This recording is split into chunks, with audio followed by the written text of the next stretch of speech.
I don't like telling people what to do, so I don't know how anyone's going to take this, but I'm desperate. So, you know what? I'm gonna beg. If you're out there with an unfixed animal, meaning they are not spayed or neutered, please spay and neuter your pets. I hope that before you scroll away, you just hear me out.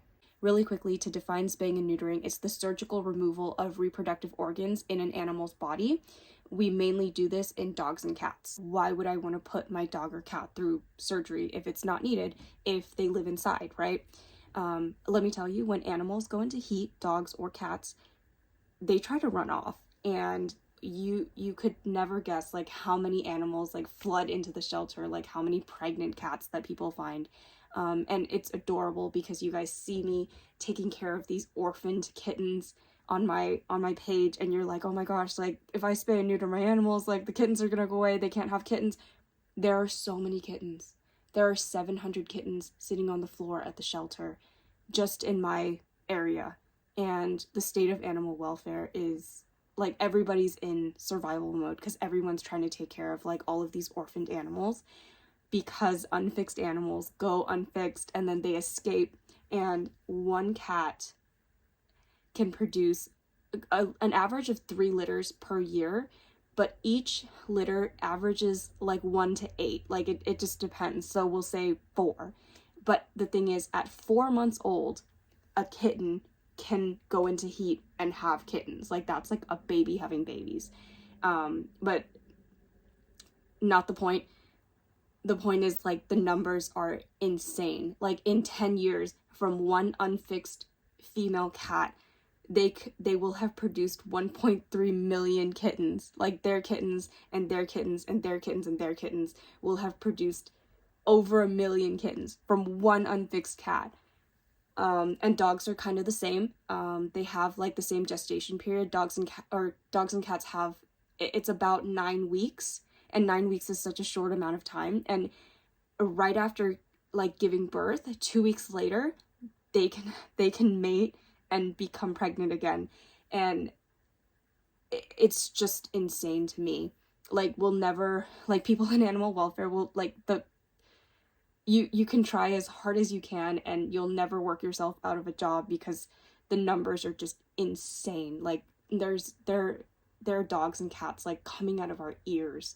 The shelters are desperate for rescues to come pull. The public is desperate for help, and like there's not enough of it. Like, I get emails of people like begging me to take in kittens, or like begging my rescue, and we just don't have space. Our rescue has over 200 kittens in our care currently, in like foster homes and stuff, and the shelter, like, which is like public intake, an open intake shelter, meaning they usually take in like any and all animals. If you find an animal, you can drop them off at the shelter and they will, you know, find the owner or find the home.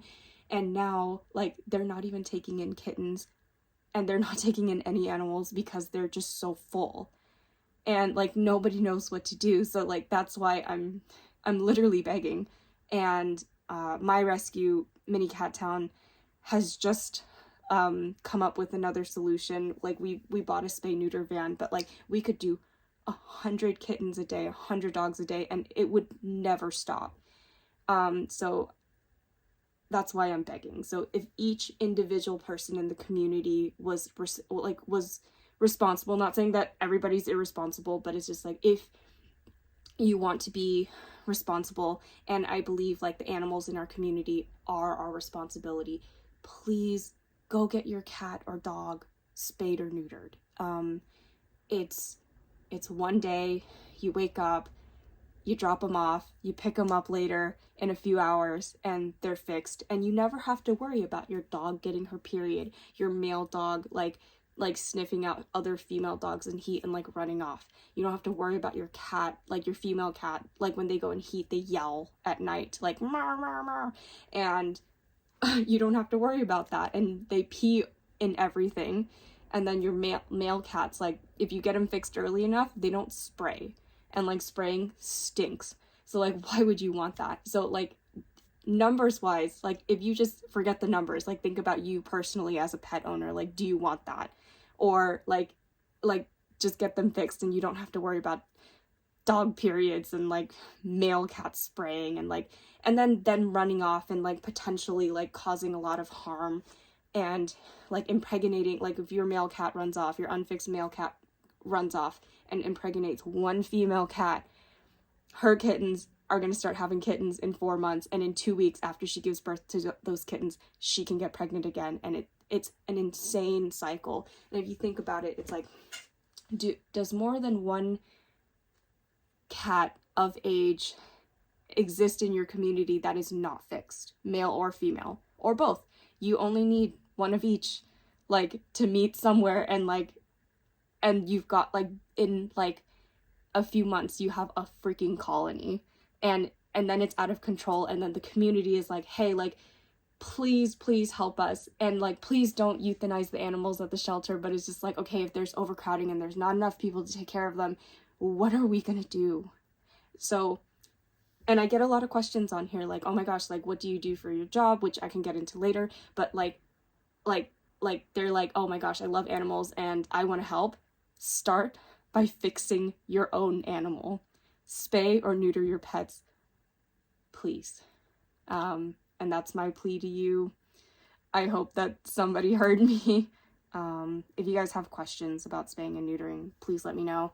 And I'm happy to explain what it is like further, but essentially stop your animals from reproducing, help us folks who work in animal welfare get control of the situation.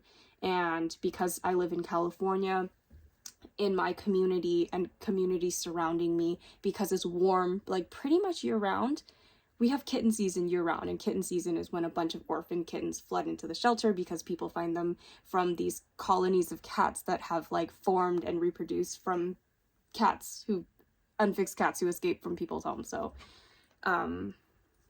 it becomes an ordeal, and we're really trying to fix it. And if we could have any help whatsoever, that would be great.